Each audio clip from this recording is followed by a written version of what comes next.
প্ৰত্যাখ্যান কৰিব লাগে আৰু এইটো এটা নিৰ্বাচনী ইছ্যু হিচাপে আগন্তুক নিৰ্বাচনত আমি তাৰ বিৰুদ্ধে তাক সমৰ্থন কৰা দলৰ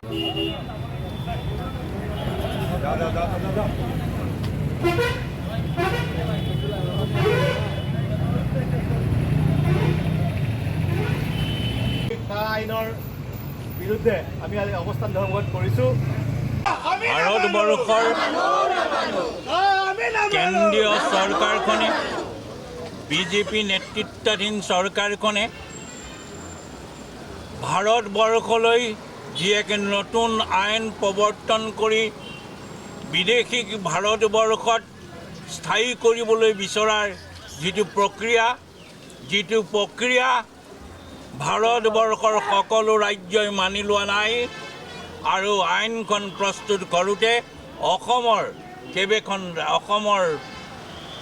উপকণ্ঠত থকা কেইবাখন ৰাজ্যতো এই আইন বলবৎ কৰিবলৈ দিয়া নহ'লে অসমত এই আইন বলবৎ কৰিবলৈ দি অসমীয়া খিলঞ্জীয়া জনসাধাৰণৰ ওপৰত এক ব্যাপক জনগাঁথনিৰ ওপৰত এক ব্যাপক মানুহমাৰ মাৰিবলৈ বিচৰা হৈছে। বিগত দিনত হোৱা যিটো জনগাঁথনিৰ লোকপিয়ল ভাষাৰ যি লোকপিয়ল সেই লোকপিয়লতে এটা কথা পৰিস্ফুট হৈছিল যে অসমীয়া ভাষা অসমত ক্ৰমাগতভাৱে সংখ্যালঘু হ'বলৈ গৈছে। সদৌ অসম ছাত্ৰ সন্থাৰ দীৰ্ঘদিনীয়া আন্দোলনৰ পাছত এই NRC নাগৰিকত্ব যিটো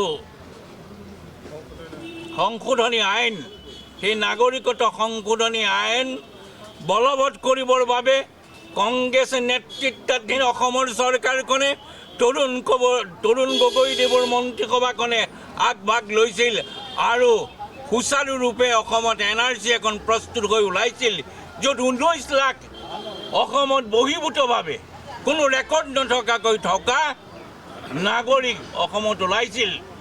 যিসকল নাগৰিকক ভৱিষ্যতৰ দিনত বিজেপিয়ে নিজৰ ভোটাৰ হিচাপে প্ৰতিষ্ঠা কৰাৰ বাবে তেওঁলোকে এবাৰ সংসদত ক'লে, অমৃত শ্বাহ ডাঙৰীয়াই ক'লে যে আমি অসমত NRC প্ৰৱৰ্তন কৰিছোঁ আৰু পৰৱৰ্তী সময়ত সেই NRC নৎসাত কৰি গোটেই প্ৰক্ৰিয়াটোৱেই বিধ্বস্ত কৰি অসমৰ জনগাঁথনিক এই সময়ছোৱাত চাৰিওফালৰ পৰা দুৰ্দশাই আক্ৰান্ত কৰা অসম ৰাজ্যখনক অসমীয়া জনসাধাৰণক ব্যতিব্যস্ত কৰি তুলিবৰ বাবে এই এক আইন ব্যৱস্থা বিজেপি চৰকাৰখনে আনিলে, যাৰ বাবে সমগ্ৰ অসমৰ সচেতন মানুহৰ ভিতৰত সেই ভাৱনা আহিল আৰু তা আইনখন বলবৎ হোৱাৰ সেই সময়ছোৱাত স্বতঃস্ফূৰ্তভাৱে অসমত যি আন্দোলন আৰম্ভ হৈছিল সেই আন্দোলনৰ পৰা পৰিত্ৰাণ পাবৰ বাবে ৰাজআলিত নিৰ্বিচাৰে গুলীচালনা কৰি 5জন অসমীয়া ল'ৰাক শ্বহীদ কৰিলে। যিকেইজন শ্বহীদৰ ওচৰলৈ এই বিজেপি মন্ত্ৰীসভাৰ এজন মন্ত্ৰী নগ'লে, অসমীয়া মানুহক ন্যূনতম মৰ্যাদাকণ নিদিলে আৰু আজি সেই আইনখন বলবৎ কৰিবলৈ লৈছে।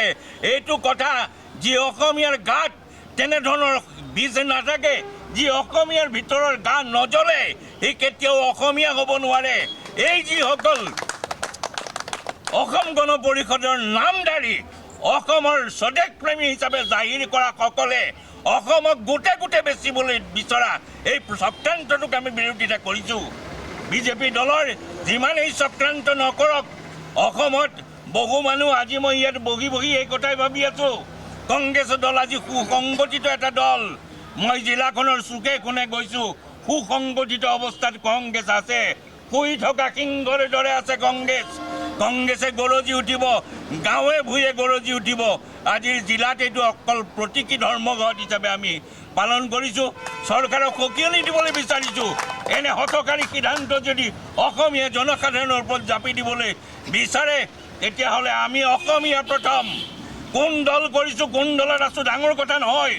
প্ৰত্যেকজন অসমবাসীয়ে নিজকে অসমীয়া বুলি ভবাসকল ওলাই আহিব লাগিব, শ্বহীদ হ'বৰ বাবে নিজকে প্ৰস্তুত কৰাব লাগিব আৰু সেই প্ৰস্তুতি সেই ভাৱনা লৈ আমি আগবাঢ়ি যাম। সেই সকিয়নি আজি ধৰ্মঘটৰ যোগেদি আমি চৰকাৰক দিছোঁ।